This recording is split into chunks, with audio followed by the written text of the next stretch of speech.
ہمارے وہ بچے بچیاں جو بالغ ہو چکی ہیں، کافی عمر کو پہنچ چکے ہیں، اس کے باوجود بھی جو نکاح نہیں ہو رہا ہے معاشرے میں، یہ سب سے بڑی وجہ ہے بے حیائی کی۔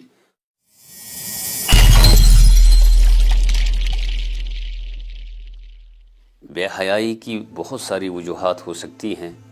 البتہ ایک اہم وجہ ہے جو مجھے عرض کرنی ہے۔ ان اہم وجوہات میں سے ایک اہم وجہ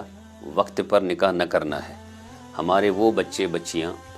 جو بالغ ہو چکی ہیں، کافی عمر کو پہنچ چکے ہیں، اس کے باوجود بھی جو نکاح نہیں ہو رہا ہے معاشرے میں، یہ سب سے بڑی وجہ ہے بے حیائی کی اور معاشرے کی خرابی کی۔ ایک لڑکی جب بالغ ہو جائے اور وہ اس عمر کو پہنچ جائے کہ 13 سال ہوں یا 14 سال ہوں اور بلوغت کی علامتیں اس بچے میں آ گئی ہیں، اب شریعت کے اعتبار سے نکاح کی تیاری کر دینی چاہیے، بالخصوص جب اس کو بہترین نکاح کا پیغام کہیں سے آ جائے تو اس میں دیر کرنے کی ضرورت نہیں ہے، نہ ہی درست ہے۔ ٹھیک اسی طرح کوئی لڑکا ہے، بالغ ہو گیا ہے اور کہیں سے اس کو نکاح کا پیغام بہتر انداز سے آ رہا ہے، اب دیر کرنا یہ بالکل مناسب نہیں ہے۔ خاص کر والدین کی ذمہ داری ہے کہ اس میں پہل کریں، اقدام کریں، اور جہاں اپنے بچے اولاد کی طرف سے اگر کہیں اشارہ مل رہا ہے نکاح کا، اس میں بھی لیت و لال کرنا والدین کی طرف سے درست نہیں ہے۔ یہ خرابی کے لیے ایک سبب بن سکتا ہے۔ حدیث میں ہے،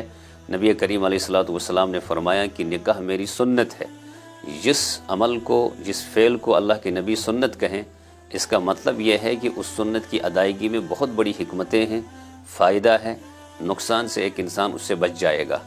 پھر اس کے بعد نکاح کرنے کے بعد نکاح کرنے والے لڑکے کے لیے اور نکاح کرنے والی لڑکی کے لیے قرآن کریم کی روشنی میں یہ کہا گیا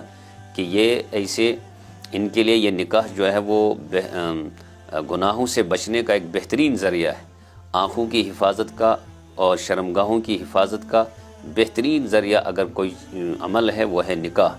اور یہ ایسے قلعے کی طرح ہے کہ جس طرح قلعے میں رہ کر ایک انسان، ایک شخص، ایک خاتون محفوظ رہ سکتی ہے، ایسے ہی نکاح کے بعد ایک انسان کو اللہ تعالیٰ نکاح کی دولت سے نوازنے کے بعد اس کو گناہوں سے محفوظ رکھتا ہے اور اس کا سبب نکاح بنتا ہے۔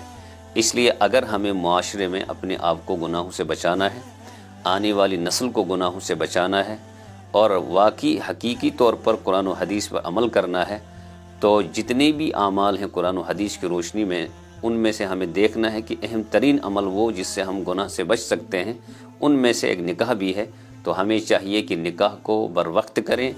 اس میں لیت و لال نہ کریں، والدین اپنی ذمہ داری کو نبھائیں اور بالغ بچے بھی اپنی ذمہ داری کو نبھائیں، اور یہ بڑے بہتر انداز سے آداب کی رعایت کرتے ہوئے اولاد اپنے والدین تک اس بارے میں پیغام کو پہنچانے کی کوشش بھی کریں کہ وہ اس نکاح کو چاہتے ہیں اور نکاح کرنے کے بارے میں کوشش کریں۔